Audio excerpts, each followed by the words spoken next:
"That's all you deserve," my mother whispered, pressing a $500 check into my hand while my sister posed for photos behind a $250,000 wedding reception. I was standing in the corner of a Ritz-Carlton ballroom. Crystal chandeliers, 200 guests, Moët on every table, filet mignon going cold on fine china. And me, in an $89 black dress from Nordstrom Rack, holding a thin envelope that was supposed to be my mother's answer to the question I'd asked 20 minutes earlier. "Will you help me and Marcus the way you helped Meredith?" But the $500 wasn't what made me leave that night. It was what she said to the man standing next to me. The man who'd later help me build everything she swore I'd never have. Before I go on, please take a moment to like and subscribe. But only if you genuinely connect with this story. And tell me in the comments, where are you watching from right now? And what time is it where you are? My name is Sienna Hewitt. I'm 30 years old now. But let me take you back 2 years. To a Saturday in June, inside a ballroom at the Ritz-Carlton in Hartford, Connecticut, the night I stopped trying to earn my mother's love. I grew up in Glastonbury, Connecticut.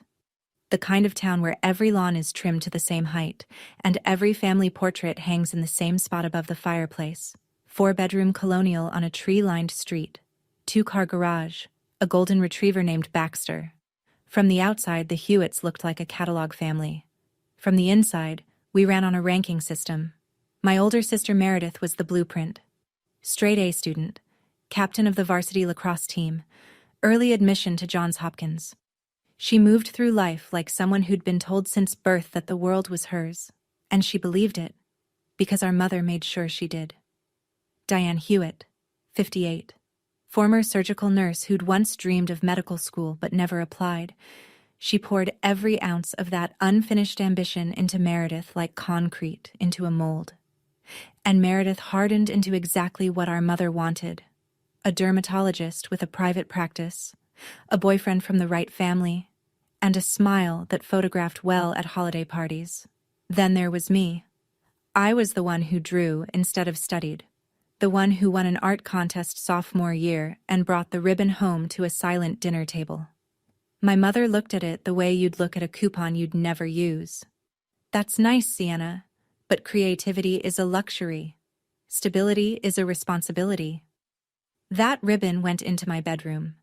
Meredith's lacrosse trophies, her honor roll certificates, her Johns Hopkins acceptance letter, those lived in the glass display cabinet in the living room. You could see it from the front door.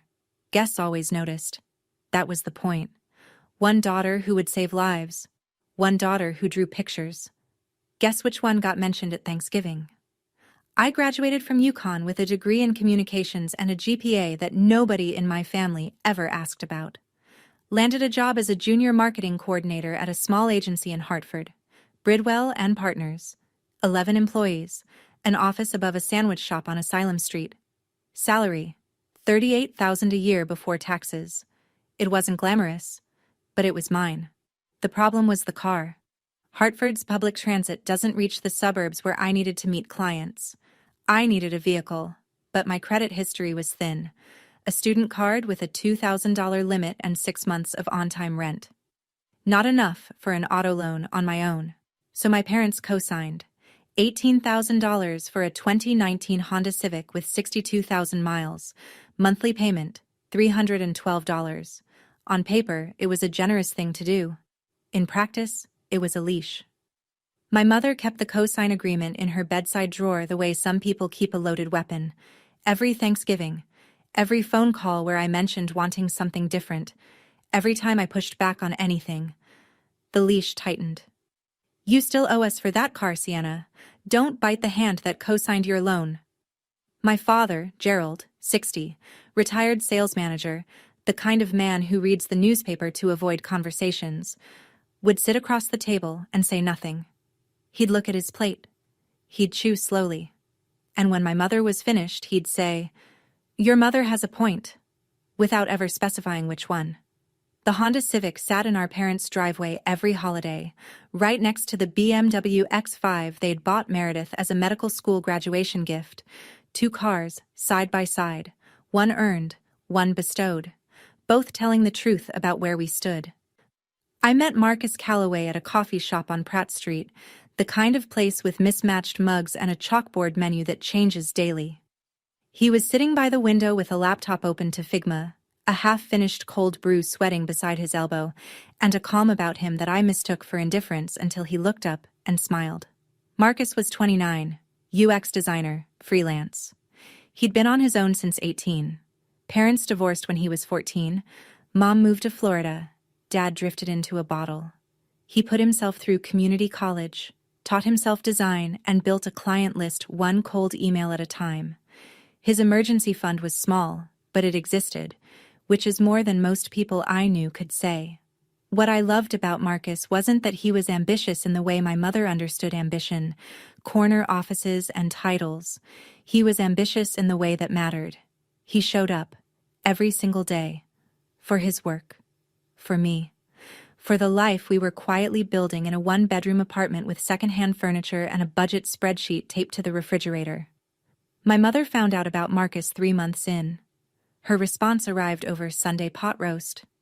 A freelancer? She set her fork down like she was placing evidence on a table. So neither of you has a real job. That same month, Meredith got engaged to Dr. Trent Cole, orthopedic surgeon, old money family from Darien, Ferragamo loafers, the kind of jaw that belongs on a campaign poster. My mother hosted the engagement dinner herself. Champagne, catered, 40 guests in the backyard. Meredith found a partner who matches her ambition, my mother told me at that dinner, glancing at Marcus across the yard. You found a partner who matches your situation. Marcus heard it. He didn't flinch, but I saw his jaw tighten the way it does when he's swallowing something he'll never forget. 5 weeks before Meredith's wedding, Marcus proposed. It wasn't a rooftop. It wasn't a ring in a champagne glass. It was a Tuesday night in our apartment. Pasta on the stove, rain against the window. And he said, I don't have a speech. I just know I want this to be my life. You. This. Us. The ring was a simple solitaire he'd saved for over 4 months. I said yes before he finished the sentence. We told my family the following Sunday. Meredith smiled in a way that didn't reach her eyes.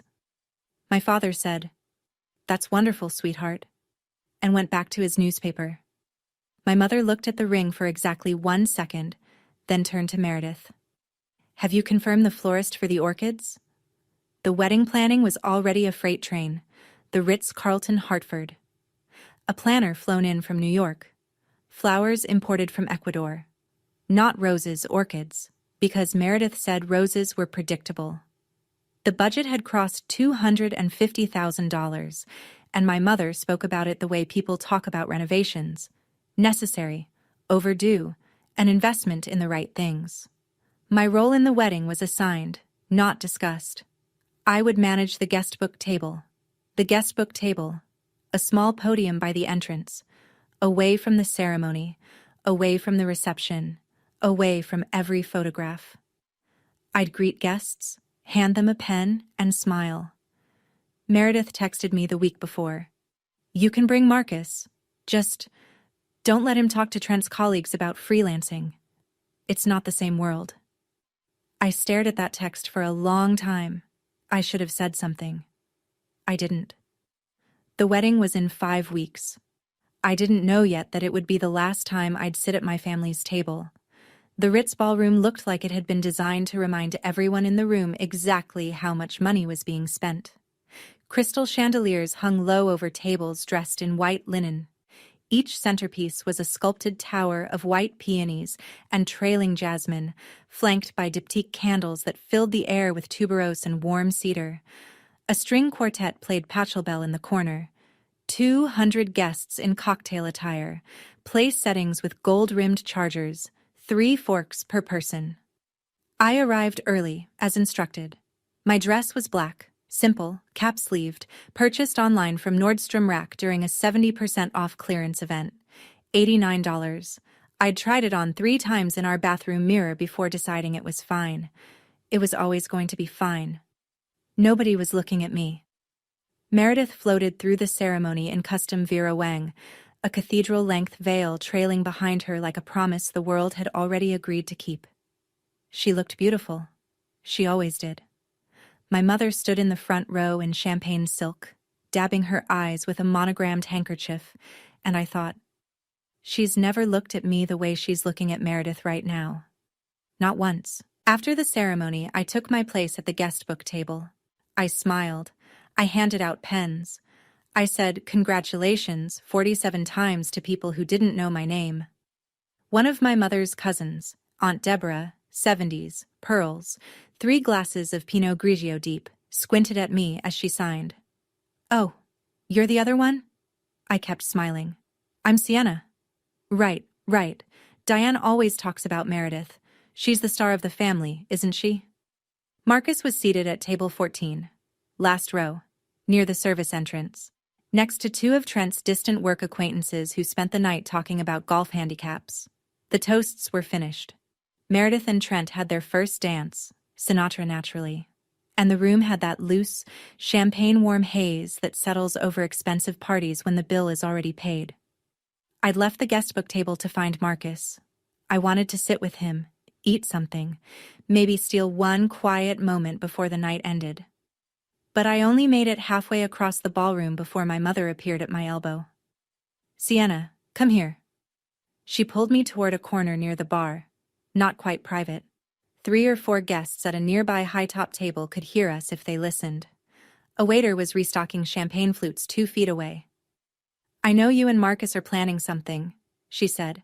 Her tone was the same one she used when I was 12, and she caught me drawing instead of doing algebra homework. Disappointed, but unsurprised. "You asked me last week if we'd help with your wedding. So here." She pressed a white envelope into my hand. Standard size. Light. I opened it. A check. $500. Written in my mother's neat cursive. Memo line. "Wedding contribution. Sienna."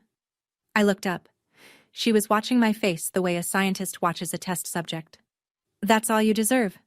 She said it softly, barely above the music. But the waiter heard. I saw his hand pause on the champagne flute. A woman at the high-top table glanced over, then quickly looked away, the way people do when they've witnessed something they wish they hadn't. $500. My sister got $250,000. I got $500. And a memo line that made it official. I folded the check, put it in my clutch, looked my mother in the eye. I didn't say a word. And I think that scared her more than anything I could have said. I walked back to table 14. Marcus saw my face before I sat down. He reached for my hand under the table. "What happened?" "Later," I said. "Not here." But here found us anyway. My mother appeared at our table 10 minutes later. She'd had another glass of champagne, not enough to slur, but enough to remove whatever thin membrane of restraint had kept her cruelty semi-private until now. She stood at the head of the table and 6 people I'd never met looked up at her. She looked at Marcus. Not at me, at him. "I hope you're not expecting us to fund your wedding too." She smiled, the kind of smile that's really a blade. "We don't invest in dead ends." The table went silent. A man in a Brooks Brothers blazer stared at his water glass. A woman beside him suddenly found her napkin fascinating. Trent's college roommate, seated 2 chairs down, opened his mouth, then closed it. Marcus didn't move. He didn't raise his voice. But I watched the tendon in his neck pull tight, the way a guitar string does right before it snaps, and something in me cracked open. Not broke, cracked open. The difference matters. I could take it when she ranked me. I could take the glass cabinet, the guest book table, the $89 dress, the $500 check. But this man who built his life from nothing, who never asked my family for a single thing, did not deserve to be gutted in public by a woman who didn't know his name until 3 months ago. I stood up, leaned close to Marcus. "We're leaving." He nodded. No hesitation. As we crossed the parking lot, gravel crunching under our shoes, I said the first clear thing I'd said all night. "I need to refinance that car loan. Tomorrow." Marcus opened the passenger door of the Honda Civic for me. I already have the paperwork pulled up on my laptop. By 7 the next morning, my phone had 12 missed calls from my father, 3 text messages from Meredith, and a silence from my mother that was louder than all of them combined. Gerald, please call us. Your mother is upset. Meredith, you left early and everyone noticed. People were asking where you went. You ruined my reception, Sienna. I hope you're happy. Meredith again? This was supposed to be my day. And my mother? Nothing. Not a word.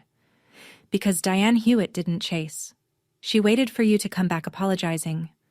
I didn't reply to any of them. Marcus and I sat at our kitchen table, the small one from Target that wobbled on the left side, with his laptop between us and 2 cups of coffee going cold. On the screen, refinancing options for the auto loan.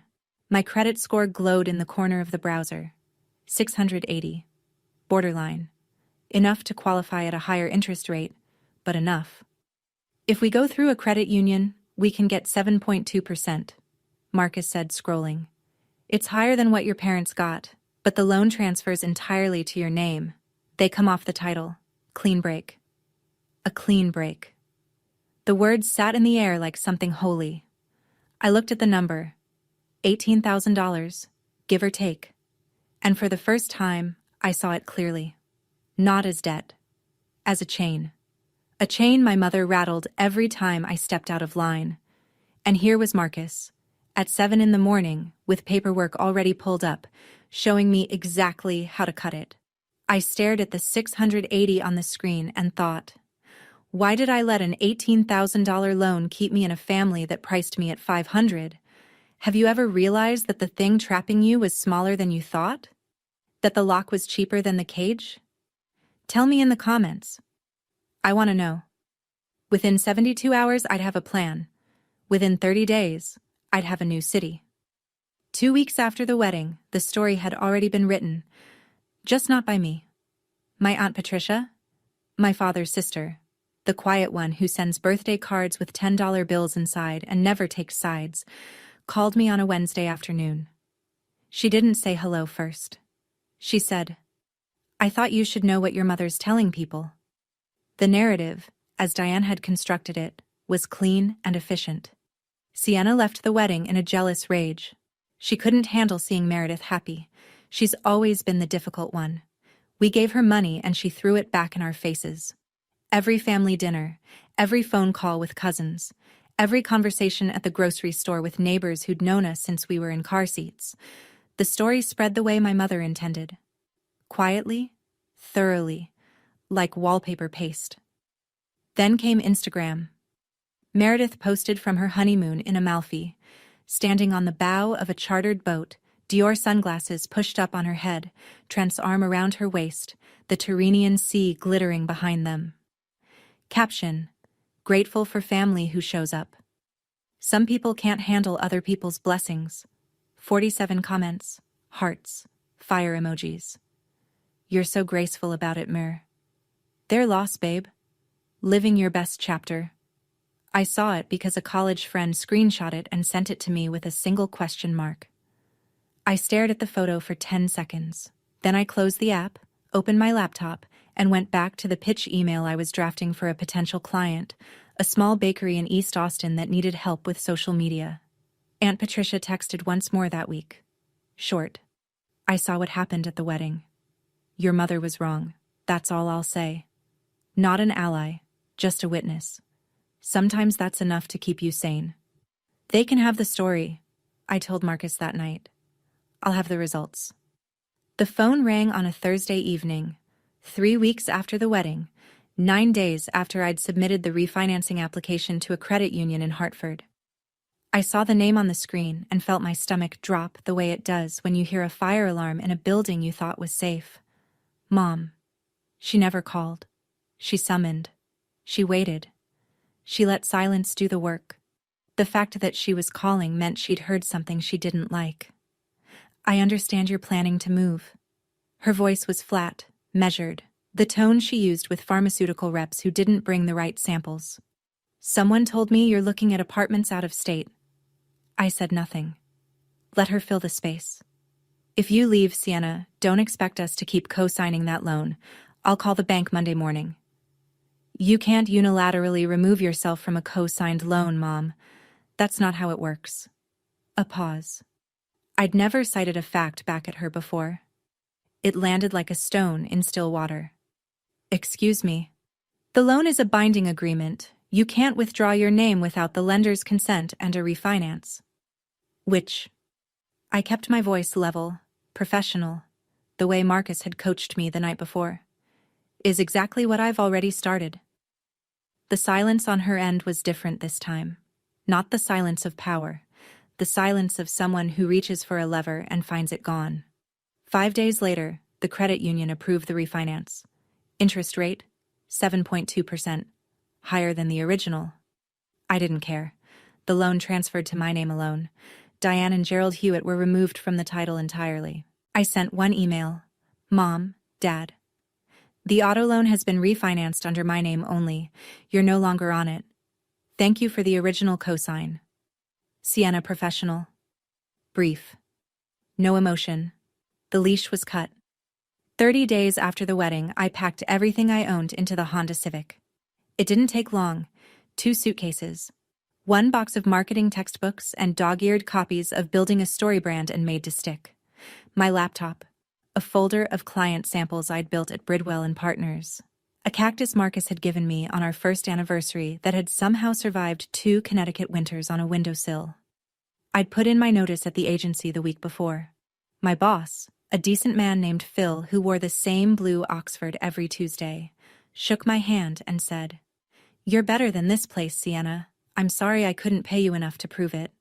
He wrote me a reference letter on company letterhead that same afternoon. Marcus had already transitioned his freelance clients to fully remote. His laptop worked the same in Austin as it did in Hartford. That was the beauty of his work, and the thing my mother never understood about it. It traveled. We chose Austin because Marcus had done the math. No state income tax. Cost of living 30% lower than Hartford County.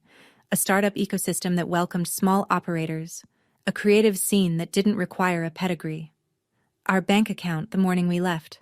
$4,200, combined, everything we had. My father sent a text as we crossed the Pennsylvania state line. "Are you safe?" I waited until we stopped for gas outside Roanoke to reply. One word, yes. Nothing from my mother. Nothing from Meredith. Just Gerald, asking the question he should have been asking for 28 years. The interstate stretched ahead of us. I-81 south, then I-40 west, then the long, flat approach into Texas. In the rearview mirror, Connecticut shrank to nothing. Ahead, a green highway sign. Austin. 312 miles. "You okay?" Marcus asked. "Ask me in a year." Our first apartment in Austin was a studio on East Riverside Drive, 480 square feet of warped hardwood floors, an air conditioner that rattled like a diesel engine, and a window that looked out onto a parking lot where someone had spray-painted "Dream Big" on a dumpster. Rent, $1,100 a month. We didn't have a bed. Not at first. Marcus borrowed an air mattress from a guy he'd met in an online design forum who happened to live in East Austin. That first night, we lay on it side by side, listening to the AC shudder through its cycle, and I stared at the ceiling. Water stain in the corner, shaped like a lopsided heart, and the thought came uninvited. What if my mother was right? I didn't say it out loud. I didn't have to. Marcus rolled over and said, "It'll get better. It has to. We didn't drive 1,700 miles to quit." I started working the next day. Barista at a coffee shop on South Congress, $12 an hour plus tips. The owner was a woman named Denise who made her own oat milk and called everyone sugar. I poured lattes from 6 to 2, then came home, showered, and sat at the kitchen counter, which was also our dining table, which was also my desk, and opened Upwork. The first month, I landed 3 gigs. Social media management for a nail salon in Round Rock, $400. A flyer design for a food truck called Big Tony's Brisket, $250. An email campaign for a yoga studio in South Lamar, $750. Total freelance income. Month 1, $1,400. Combined with barista tips and Marcus's freelance UX work, we cleared rent. Barely. Groceries came from HEB, and I learned that rice, beans, and optimism could stretch further than I'd ever imagined. Freedom tastes different when you can't afford furniture. In March, 3 months into Austin, I signed my first real contract. Not an Upwork gig. A real client, with a real scope of work and a signed agreement. A boutique hotel on South Congress called The Wren. 12 rooms, exposed brick, a rooftop bar that served mezcal cocktails to tourists who wanted to feel like locals. The owner needed a full brand refresh. New logo, social media strategy, website copy. Fee, $3,500. I was so excited I called Marcus from the parking lot and nearly cried. 3 weeks later, the owner, a man named Derek who wore linen shirts and changed his mind the way other people change socks, killed the project. He didn't like the color palette. Then he didn't like the font. Then he didn't like the vibe. He canceled the contract, paid 50% as the kill clause required, and moved on to a buddy from LA who'd do it for free. $1,750. 3 weeks of work. $200 out of pocket for Canva Pro and stock photography. I sat on the concrete steps outside our apartment building that evening, holding a bottle of water, staring at the traffic on Riverside Drive. Marcus came out with a cup of coffee. The good stuff, from Denise's shop, which he'd bought with the last of his tip money from helping her rearrange the back storage. "Hey," he said, sitting down. "Your credit score hit 710 last month. The refinance is working." He paused. "Also, remember that woman at the cafe? The one who asked about your food truck campaign for Big Tony's? Lorraine something? She left her card. Said you should call."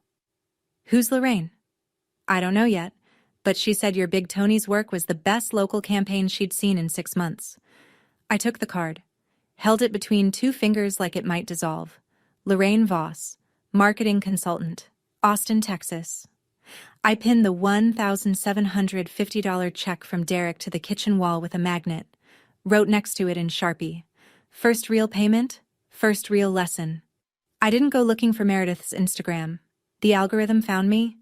One night in April, sitting cross-legged on the air mattress because we still hadn't bought a couch, I was scrolling through industry hashtags for hospitality marketing ideas when the app decided I might also enjoy a photo of my sister standing in her new kitchen. Colonial-style house, 4 bedrooms, Calicotta marble island, brass pendant lights, fresh white subway tile backsplash that probably cost more than my monthly rent. The caption read, "Dream home with my dream man." The house was in West Hartford, bought with the $250,000 wedding gift as a down payment plus a mortgage Trent had co-signed. My parents' investment, appreciating nicely. Or so the caption suggested. I started to close the app, then stopped. Something was off. The post had fewer likes than Meredith's usual content. She had nearly 200,000 followers, mostly patients and lifestyle-adjacent accounts. And buried in the comments, a friend had written, "Where's Trent? Haven't seen you two together in a while?" Meredith's reply, "He's busy saving lives." The exclamation marks were doing a lot of heavy lifting. I closed the app, opened my laptop, pulled up the pitch email I was drafting for a bed and breakfast in Dripping Springs that needed help with their booking funnel. Meredith's kitchen had a 6-burner wolf range. I was sitting at an IKEA lac table I'd assembled wrong twice. The legs were slightly uneven, so my laptop tilted 1 degree to the left, always. Every email I'd sent for 4 months had been written at a slant. I didn't know it then, but Meredith's dream home was already worth $60,000 less than what they'd paid for it. The Connecticut housing market had softened, and Trent wasn't busy saving lives. He was busy ruining theirs. May was the month that nearly broke us. 5 months in Austin. The numbers on my banking app read like a countdown. $1,800 in checking. Rent due in 6 days. $1,100, which left $700 for everything else. Groceries, gas, phone bill, the internet we needed to keep freelancing. The Canva Pro subscription I couldn't cancel without losing access to my client templates. Then Marcus lost his biggest client. A fintech startup in San Francisco that had been paying him $4,000 a month for UX work sent a 2-line email. Restructuring our design budget. Effective immediately, we're pausing all contractor agreements. Thanks for everything. Thanks for everything. The corporate equivalent of a shrug. That month, our combined income dropped 40%. We ate rice and black beans 4 nights in a row. Marcus picked up a one-day gig helping Denise build shelving at the coffee shop. $200 cash, paid same day. I took on a rush project for a real estate agent in Pflugerville who needed Instagram content. $300 for 15 posts.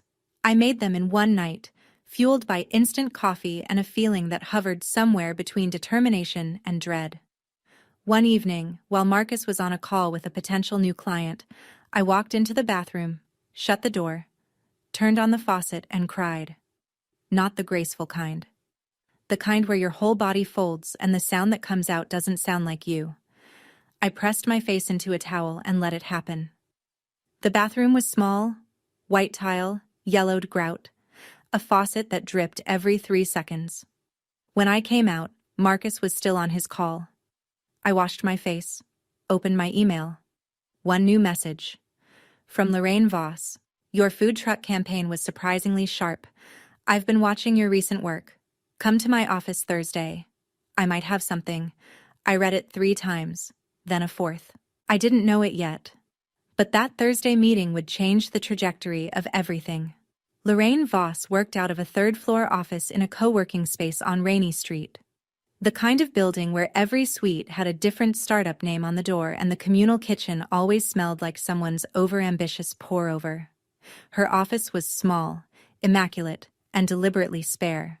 A standing desk, 2 chairs, a single orchid on the windowsill, and nothing on the walls except a framed cover of Ad Age from 2014 with her name in the subheading.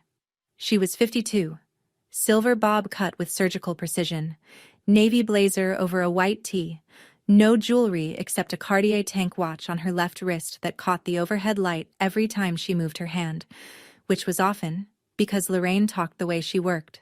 Direct, fast, no wasted motion.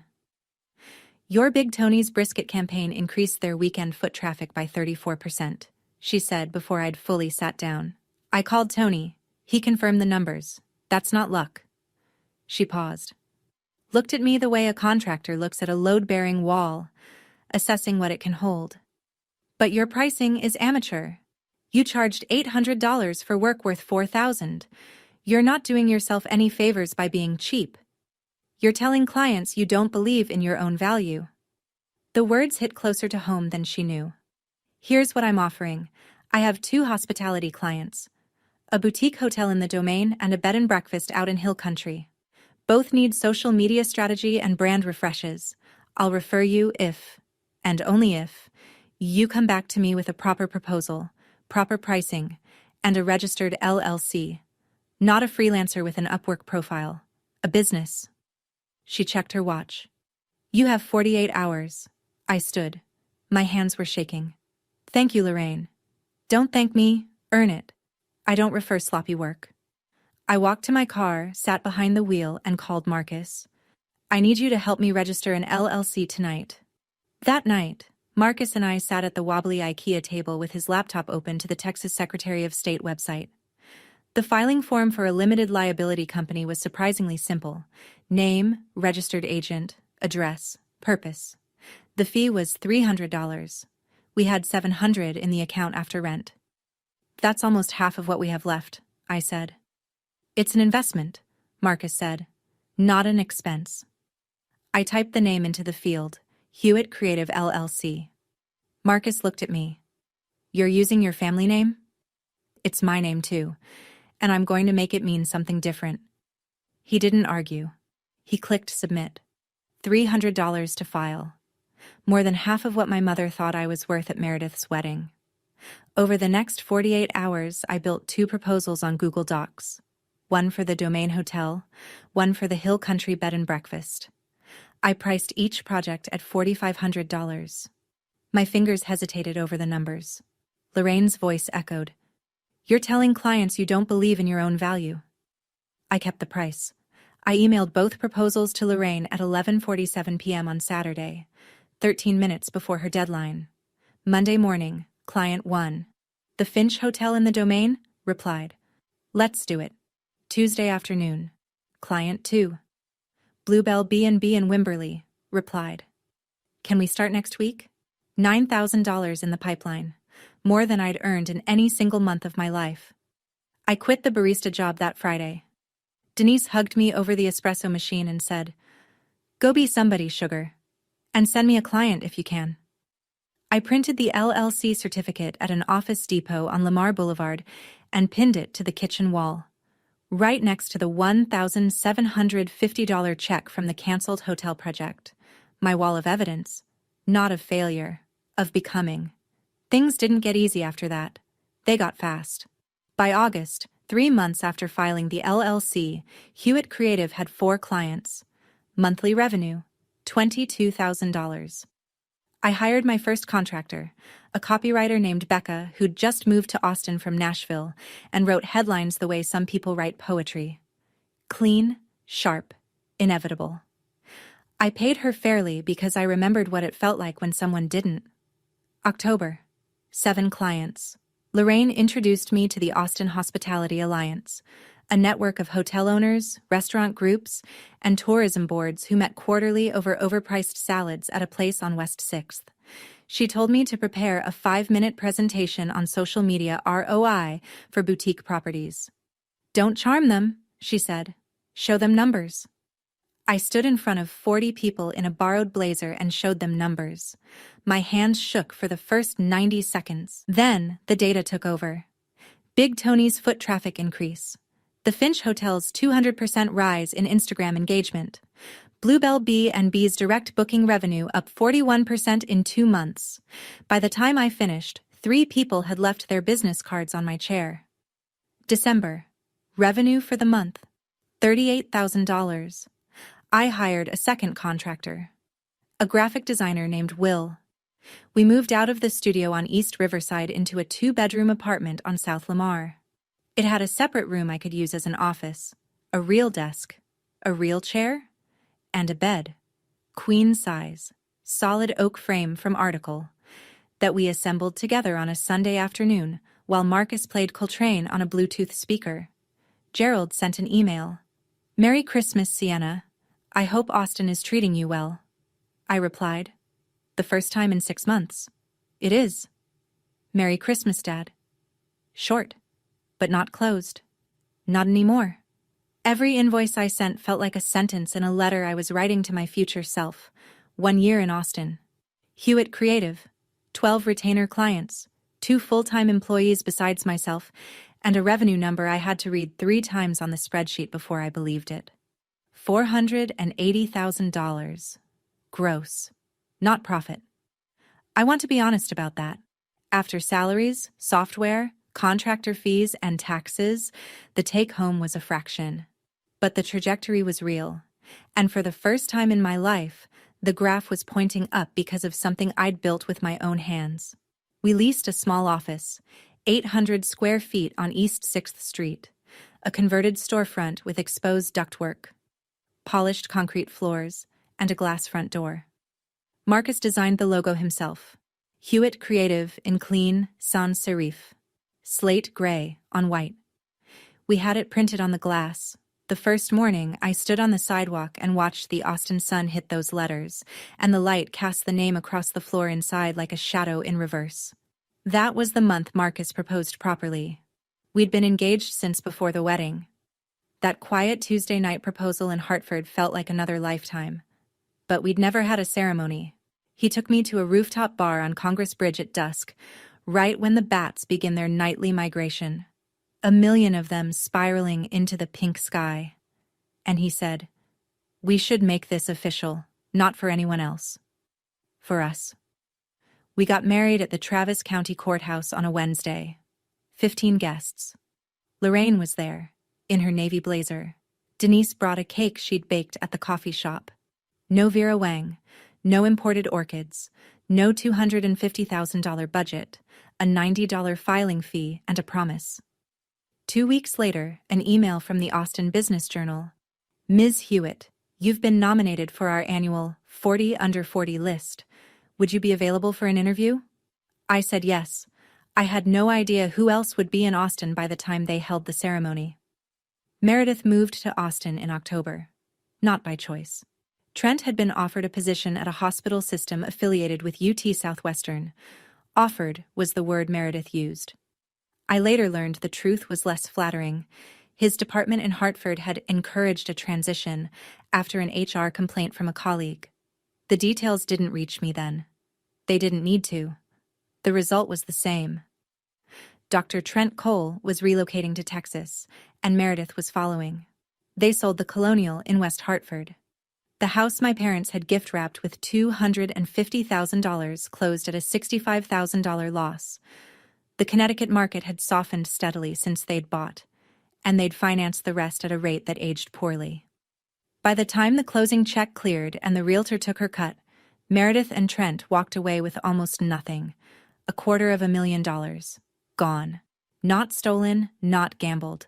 Just slowly, quietly dissolved by a market that didn't care about wedding gifts or parental promises. Meredith didn't know I was in Austin. I had no public social media under my personal name.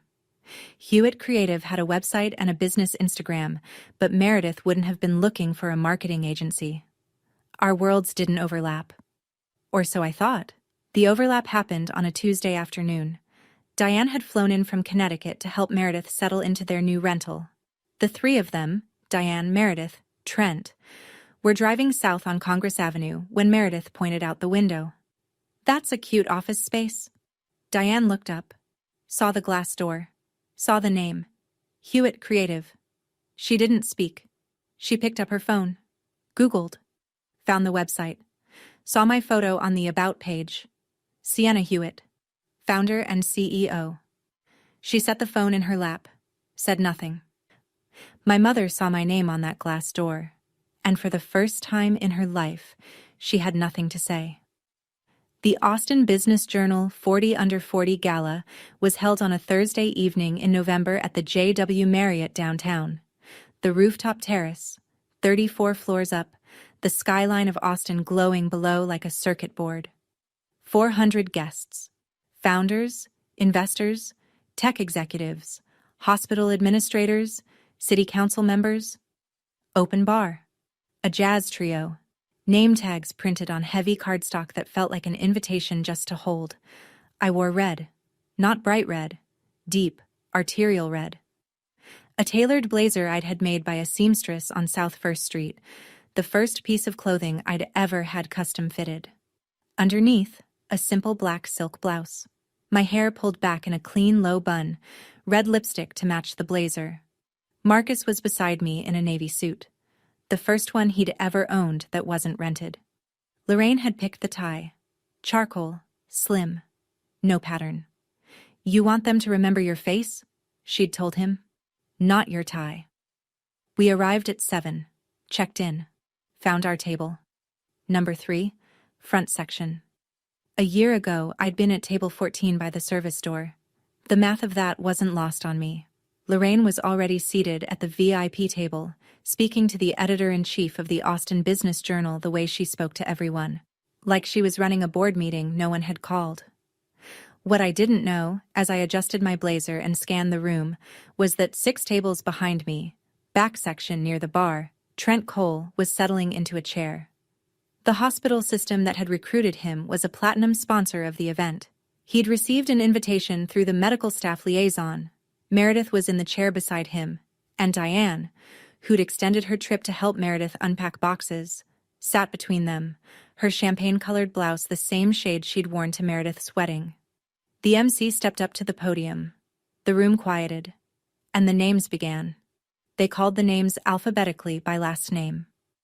I listened to the letters climb: Dawson, Espinoza, Gutierrez. Each honoree walked to the stage, shook the MC's hand, received a crystal award, said a few words. The audience clapped politely. Cameras flashed. Then the MC leaned into the microphone. Next, founder and CEO of Hewitt Creative, one of Austin's fastest-growing hospitality marketing firms, with revenue exceeding $2.1 million in year 2, Sienna Hewitt. 400 people applauded. I stood. My legs were steady. My hands were steady. 2 years ago, those hands had been gripping a $500 check in a Ritz-Carlton ballroom. Tonight they were smoothing the front of a red blazer that fit like it had been waiting for me. I walked to the stage. The spotlight was warm. The Crystal Award was heavier than it looked. 6 tables back, near the bar, my mother's champagne flute stopped halfway to her lips. Meredith turned to Diane. "Wait. Hewitt Creative? Is that—" Diane didn't answer. I stood at the microphone. I didn't look for them. I didn't need to. 2 years ago, I drove to Austin with $4,200 and a Honda Civic. My voice was clear. 400 faces looked up. I didn't have a backup plan.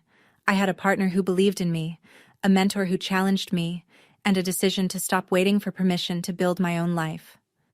I paused. Let the room hold it.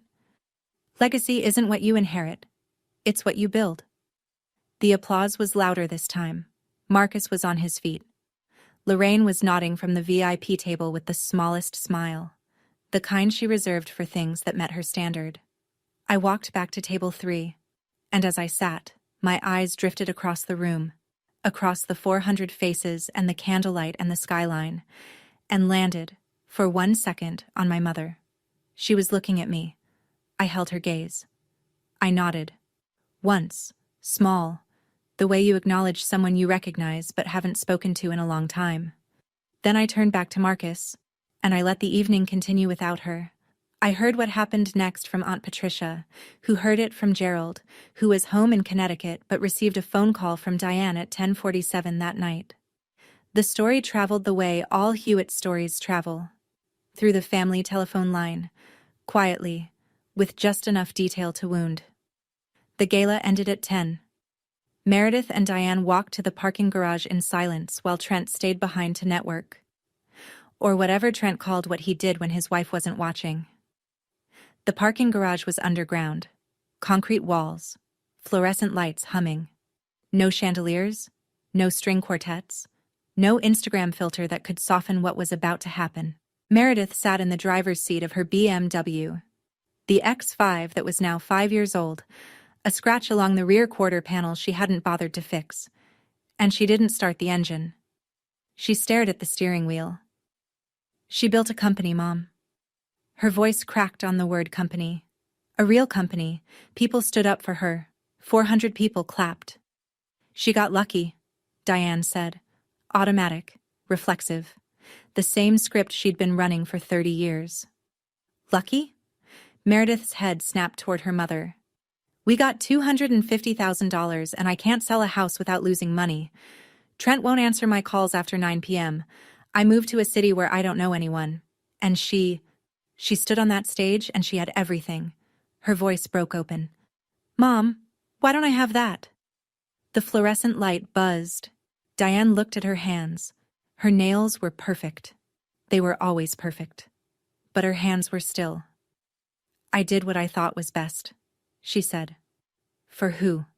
Meredith whispered. The engine didn't start for a long time. 3 days after the gala, an email arrived. Not a text. Not a voicemail. An email. Because Gerald Hewitt was the kind of man who needed the structure of paragraphs to say what he couldn't manage out loud. Sienna, someone posted a clip of your speech online. I've watched it 11 times. I counted because your mother would say I'm exaggerating and I want to be precise for once. I should have stood up for you at the wedding. I should have said something when your mother handed you that envelope. I should have stood up for you your whole life. Every Thanksgiving, every phone call, every time she compared you to Meredith and I sat there eating my dinner like a coward. That's what I was. I want to name it, because I think you deserve to hear me say it. I won't ask you to forgive me. I'll ask you to let me try to be better. If you ever want to have coffee, I'll fly to Austin. No conditions, no agenda. Just your dad, being late to the only conversation that matters. I love you. I always did. I was just too quiet about it. Dad, I read it at my desk in the East 6th Street office, morning light coming through the glass door. The shadow of Hewitt Creative stretched across the concrete floor. I read it once. Then again. Then I closed my laptop and pressed my hands flat against the desk and breathed. I cried. Not the bathroom floor kind, like in May. This was different. This was the kind of crying that happens when something you stopped hoping for arrives anyway. Late, imperfect, but real. I replied that evening, "I'd like that, but coffee only." And we go slow. Gerald booked a flight to Austin that same night. Later, in a follow-up email, he wrote one more line. "Your mother has been quiet since the gala. She hasn't said your name." I think, for the first time, she heard herself. 2 weeks after the gala, Meredith's life completed its collapse. Not with a bang, but with an iPad left on a kitchen counter. The details came to me in pieces, again through Patricia, who seemed to have become the family's unofficial wire service. Trent had been seeing a nurse practitioner at the hospital. Not a rumor, not a suspicion, but a chain of iMessages that synced to the iPad he'd left charging next to the coffee maker. Meredith opened it looking for a recipe app. She found 6 months of conversations instead. She filed for legal separation the following week. Texas is a community property state, which meant the house, their Austin rental, wasn't the issue. It was the financial wreckage left from selling the Connecticut house. The remaining mortgage, the credit lines, the car payments, all had to be split. Attorney retainer, $15,000. Money Meredith didn't have in liquid cash because her dermatology license hadn't transferred to Texas yet, and Trent had been the primary earner since they'd moved. She called Diane first. "Mom, I need help. Can you and Dad—" "We already gave you $250,000, Meredith. We don't have more. Your father is retiring. We have our own expenses." The same mother who'd funded a $250,000 wedding couldn't fund a divorce. Or wouldn't. Either way, the vault was closed. Then Meredith called me. I didn't answer. I was in a client meeting. An honest reason, though I'm not sure I would have picked up regardless. Her voicemail sat in my phone for 3 hours before I listened. "Sienna, it's Meredith. I know I don't deserve this call, but I don't know who else to call." I sat with it. Marcus found me on the couch that evening, phone in my lap, staring at nothing. "I'm not going to rescue her," I said. "But I'm not going to gloat either." Marcus nodded. "That's the right line." It was, and I held it. 1 month after the gala, Hewitt Creative signed its largest contract, a full rebrand for a chain of 8 boutique hotels across the Texas Hill Country. Website, social media, email marketing, photography direction, the works. Contract value, $340,000, phased over 12 months. The Austin Business Journal ran a feature. The headline: How Sienna Hewitt Built a $2 million agency in 2 years without a dollar from anyone. The journalist, a woman named Rachel who'd been at the 40 Under 40 gala, asked me about my background. I told her the truth, minus the names. I said I'd come from a family that didn't believe in my career path. She wrote it as, Hewitt launched Hewitt Creative with no outside investment, no family backing, and no safety net, just a laptop and a conviction that her work had value. That same month, we placed a billboard on Congress Avenue, standard advertising, part of a campaign to attract new hospitality clients. The design was simple. Hewitt Creative's logo, a photograph of a hotel lobby we'd rebranded, and the tagline, Your Story. Told right. I approve the placement for business reasons, but I won't pretend I didn't notice that the billboard stood 6 blocks from Meredith's rental apartment, on the route she drove every day to the temporary clinic where she'd started consulting. Sometimes I wonder, if my mother had given me $250,000 instead of $500, would I be here?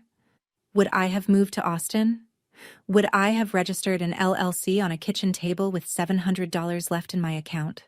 Or would I have settled into something safe and never learned what I was capable of? I don't know the answer, but I think the fire matters more than the money. What do you think? Do the worst things that happen to us sometimes become the best? I'd love to hear your take in the comments. I didn't put that billboard up for my mother, but I'd be lying if I said I didn't smile when I drove past it. Gerald made it happen. He called it coffee, and he meant it literally. No family meeting, no therapy session, no ambush. Just a table at a shop on South Congress, 4 blocks from where I'd once poured lattes for $12 an hour. I arrived first, ordered a black coffee, sat in the chair facing the door because I'd learned in 2 years to see what was coming. Diane walked in at exactly 10 o'clock. Her hair was grayer than I remembered, the ash blonde now silver at the temples.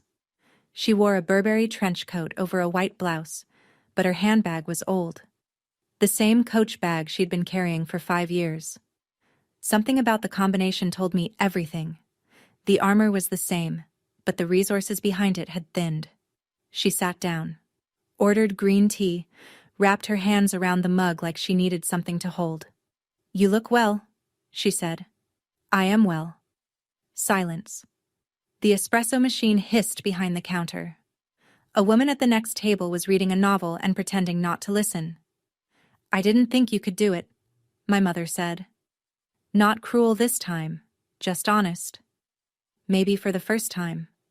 I know. Maybe I was wrong. I let those 4 words hang. They were the most she'd ever given me that wasn't wrapped in a condition. "You were," I said. "But I didn't build my company to prove you wrong. I built it because I needed to prove something to myself." I took a breath. "I don't need an apology, Mom. I need you to stop telling people I left out of jealousy. That's the minimum." She nodded. Her eyes reddened. Not tears, not quite, but the closest I'd ever seen Diane Hewitt come to the border. "If you want to know me, the real me, you can start by having coffee with me once a month. But you don't get to rank your daughters anymore. That system is over." 2 cups on a wooden table. Same size, same saucer. No one's bigger. 6 months after that coffee shop, the scoreboard looked like this. Diane and I had met 4 times. Always coffee. Always the same shop on South Congress. The conversations were short. 30 minutes, sometimes 40. She asked about the business. I told her what I felt like sharing. She didn't compare me to Meredith. Not once. I don't know if she'd changed or if she was simply performing change, and I'd decided that wasn't my problem to solve. My job was to hold the boundary. Her job was to respect it. Gerald flew to Austin in January. He sat at a picnic table at Franklin Barbecue with Marcus and me, a tray of brisket on brown paper between us, and he cried. Not dramatically. Gerald doesn't do anything dramatically, but quietly, his shoulders shaking, his napkin pressed against his eyes. "I'm proud of you," he said. I should have been saying that for 28 years. I reached across the paper and held his hand. Marcus put a brisket rib on his plate and said, "Eat, Gerald. It's better when it's warm." My father laughed through his tears. It was the best meal I'd had in Austin. Meredith's divorce was finalized in March. She sold what little remained of the joint assets, absorbed the $65,000 housing loss, and moved into a small apartment in East Austin, 800 square feet, no marble countertops, no wolf range. She was consulting at a dermatology clinic 3 days a week while waiting for her Texas license to clear. For the first time in her life, she was paying her own electricity bill. She texted me in April. "I'm sorry for what I said at the wedding, and for the Instagram post. I was protecting something that was never real." I replied the next morning, "I know. If you want to get coffee sometime, let me know." No hug, no tearful reunion. Just 2 sisters for the first time, on level ground. It's a Tuesday morning. I'm standing in the Hewitt Creative Office. 1,500 square feet now, expanded into the suite next door. 6 employees, 2 conference rooms, a wall of framed client work that Becca calls the gallery. Morning light comes through the glass front door, and the logo casts its shadow across the polished concrete the way it did that first morning. Except now there are more desks, more chairs, more evidence that something I once dreamed about on an air mattress became real. On the wall behind my desk, 3 things are pinned. The LLC certificate from the Texas Secretary of State, dated 2 years ago, a little creased at the corners, the $1,750 check from Derek. The first client who canceled, the first real payment, the first real lesson. Still has my Sharpie note beside it. First real payment. First real lesson. And the Crystal Award from the Austin Business Journal's 40 Under 40. It catches the light every afternoon around 4 and throws small rainbows across the filing cabinet. Becca says it's the office's best feature. I think she's right. The $500 check is not on the wall. I tore it up a long time ago. I don't need to keep evidence of what someone thought I was worth. I keep evidence of what I built. Marcus walks in with 2 coffees. One black, one with oat milk. He sets mine on the desk, kisses the top of my head, and sits in the chair across from me. We look out the window at Congress Avenue. The billboard is still there. Your story. Told right. And below it, Austin moves the way it always does. Fast, bright, indifferent to who you were before you got here. My mother gave me $500 and told me that was all I deserved. She was right about one thing. I did deserve exactly what I got. Not the $500. The fire. Some people inherit their legacy. I built mine. And I built it with the 2 things my parents never gave me: belief and a fair chance. That's my story. If you've ever been the other one in your family, the one who wasn't the favorite, who wasn't the investment, I want you to know something. Your value doesn't come from their approval. It comes from what you build when no one's watching. If this story meant something to you, hit subscribe and leave a comment. I read every single one. And if you want another story about someone who turned their family's doubt into fuel, check the link in the description. I'll see you in the next one.